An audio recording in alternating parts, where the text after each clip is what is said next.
how great leaders build respect across their organizations without losing themselves. Welcome to today's live stream with myself, Melissa Landry, executive coach, and one of my team members, Kay, who is joining me for the employee perspective. And today we're going to be covering how things are evolving for leaders and organizations. And I don't know if you've noticed, but employee expectations and just generally how things are running in the organizations, in our organizations, is evolving. Stress is going up, empathy is going down, and we're experiencing a lot more struggle, a lot more conflict, and a lot more burnout. So we're going to talk about what that means for you as a leader and what you need to know to protect yourself and be your best self as a leader and build trust and respect across the organization in 2025 without sacrificing anything of yourself. So my name's Melissa again, and if you're just getting to know me, I'm an executive coach, and what I do on a day-to-day basis is work with leaders. That means executives, that means managers at different levels, from frontline managers up to high-level managers. Also leaders that don't have title, but that have a lot of influence in organizations. So those are the people that I work with on a day-to-day basis, and I help them boost their influence, really fine-tune their communication skills to have impact on employee engagement, on employee retention, and creating high performance within their organization. And so that's a little bit about me and what I do every day. And Kay is part of my team. Kay, would you mind introducing yourself and maybe your thoughts on leadership and your perspective here? Yeah, of course. For those still getting to know me, I'm Kay. I am Melissa's right hand as the client solutions specialist. Essentially, I'm here to help in charge coaching deliver massive value to leaders by equipping them with tools that help build strong cultures and great workplaces where your team feels pumped up to do their best work.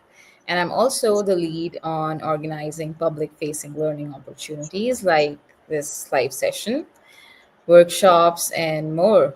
And I'm excited because Melissa has got some cool insights coming your way.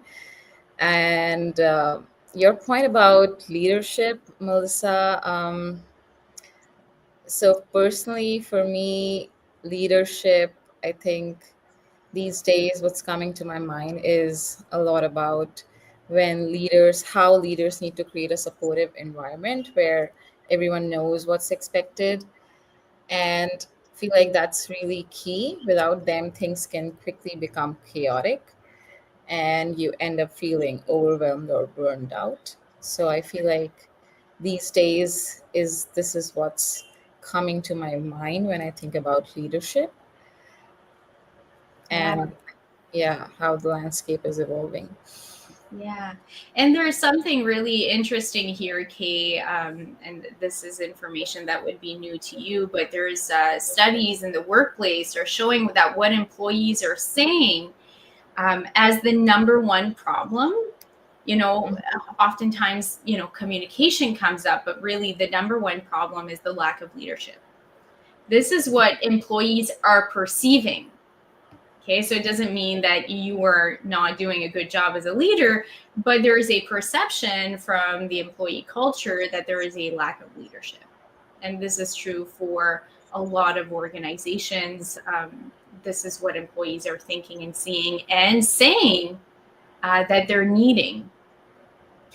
And what we've seen over time in terms of leadership is we're moving away from those traditional management approaches that are very much based in external control.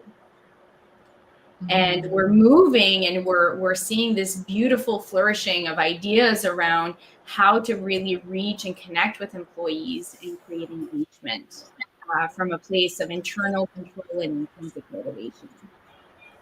But that Mhm. what that means for leaders is there's a lot to learn. There's a lot to catch up on. And if you look at just, a subject like leadership styles, where do you start? If you start looking up leadership styles, you can come across hundreds of different literature and papers and books and podcasts talking about something as simple as leadership style. So where do you start?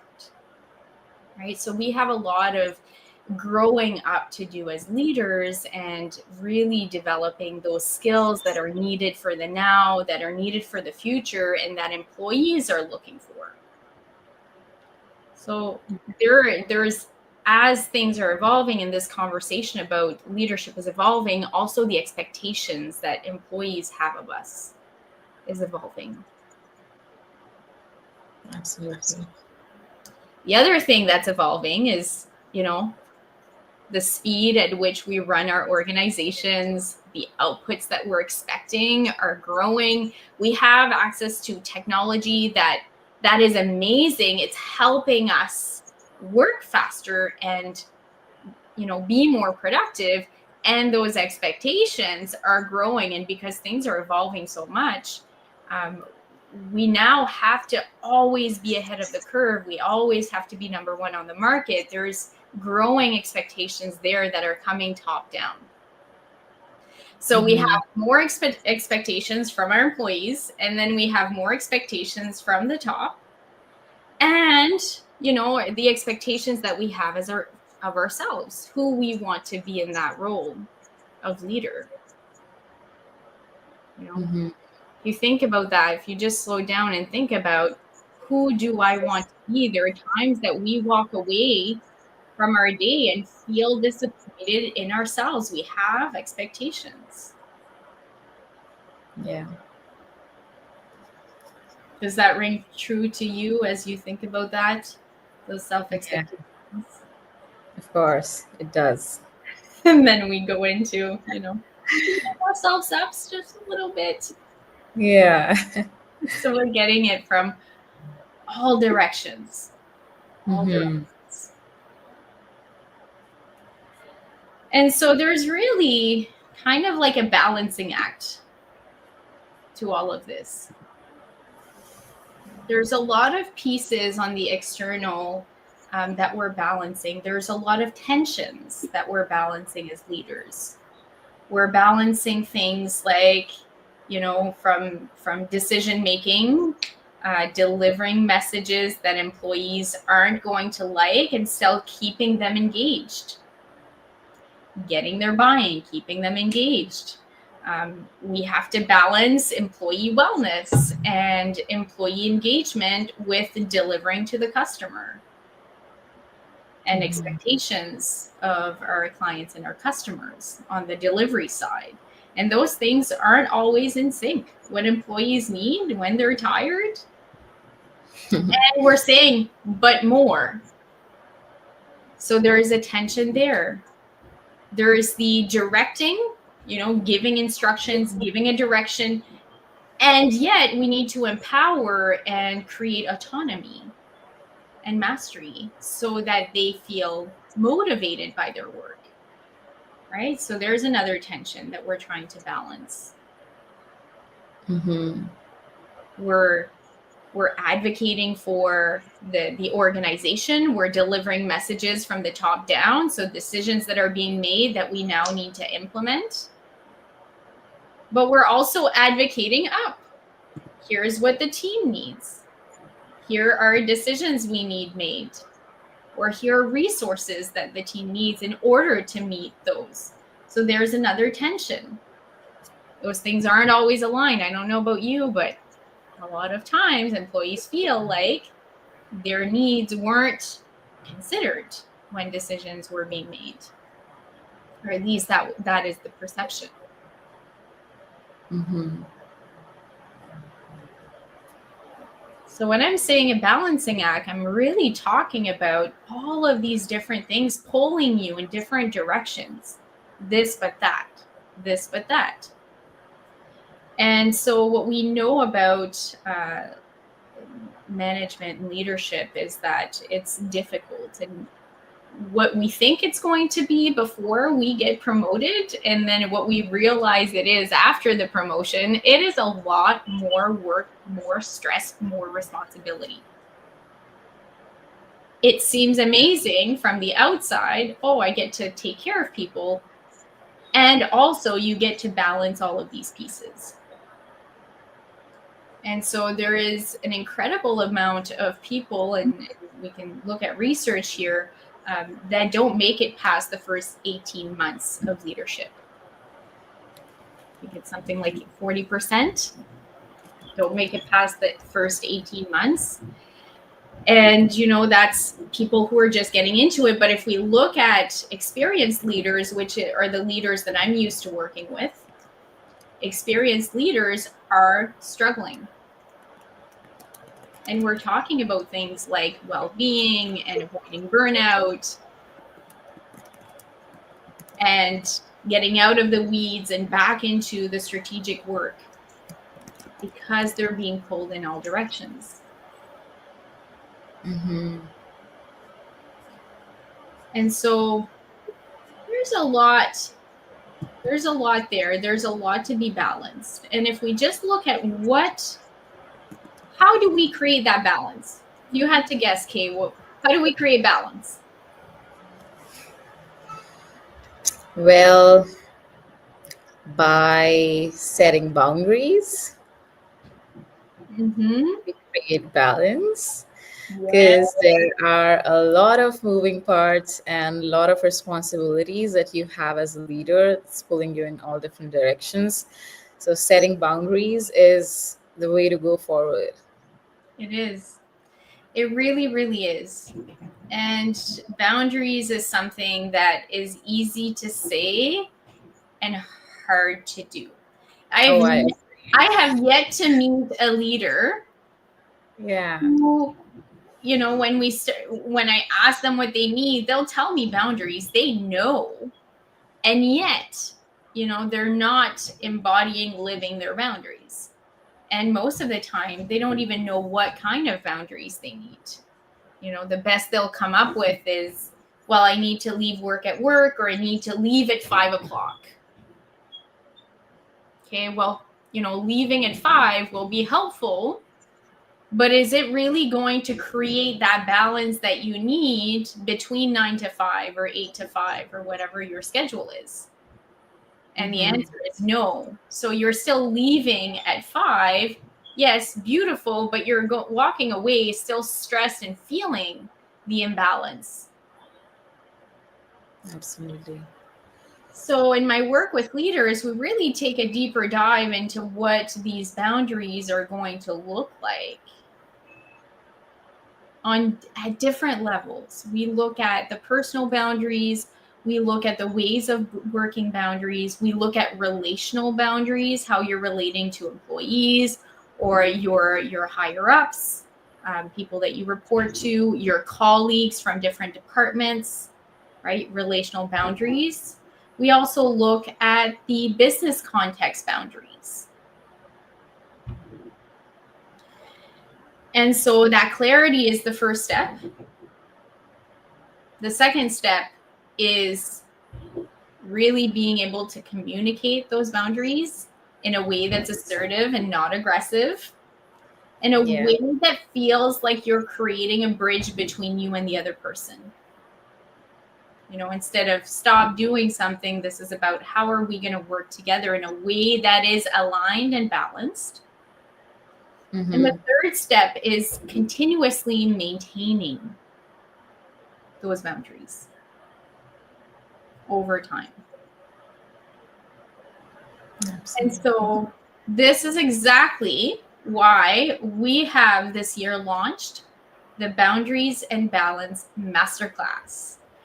So we have launched it last month. So in January, I was like, when was January? Last month. And we had an incredible turnout. So we are doing it again. So this is a masterclass, a 2-hour masterclass to join me and get some time. We're going to carve out 2 hours to really give you the space to look at those boundaries and how you're going to create balance within your role so that you can align with your own leadership style, that you can be aligned with your values, and you can be tending to your needs and be your best self as you're managing all of these tensions around you.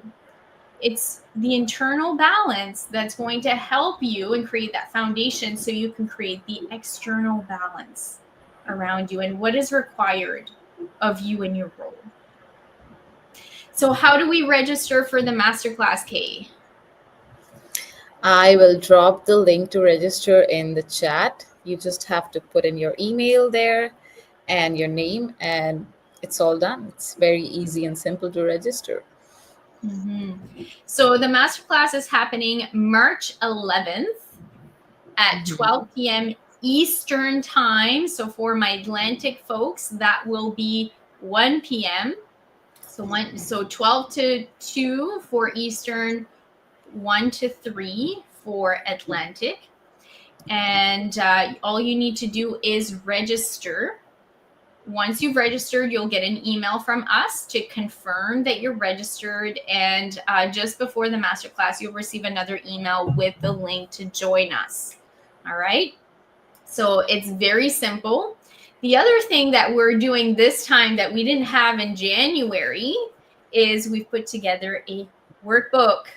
So the people who are used to working with me know that I'm the queen of workbooks. I love to take everything that's actionable within the workshop and give you a roadmap so you can walk away, rinse and repeat, and put it into action.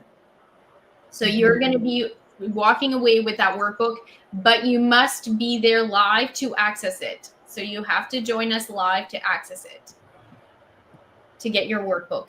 If you're looking at the date and you're saying, hey, this really doesn't work for me in my schedule, but I really, really need this. This is the time that I need to rethink how I'm showing up as a leader because I want to succeed and I want to create that balance for myself in 2025. You can register and get access to the recording. Okay, so that is an option for you if you are that person that is looking at their calendar and can't see how they're going to make it work. So either way, if you're interested, register, show up live to get the workbook and to engage in the conversation. It's very interactive. I'll be answering Q&A right then and there on the call. So you will get a personalized experience if you're there live and your workbook. And if you just can't make it, but would still like to benefit from the masterclass, register for the recording. Anything else to add, or does that feel like covered? That covers it all. I would like to add a thing though. Some participants love to bring their leadership team because it allows for a collaborative learning experience. So if you think your colleagues could benefit, do feel free to invite them. Yeah, the more the merrier. And Yes. to do it as a collaborative learning experience is beautiful because you walk away and you get to continue having the conversation. Yeah. And as you're having conversations with colleagues, guess what that creates? Accountability. Transparency leads to accountability. So if you are being transparent and having these important conversations with people that you see every day, that's going to create some support for yourself. So it's been a pleasure. Register with the link that we're dropping in the comments, and I will see you inside the masterclass. Have a great one. Bye-bye.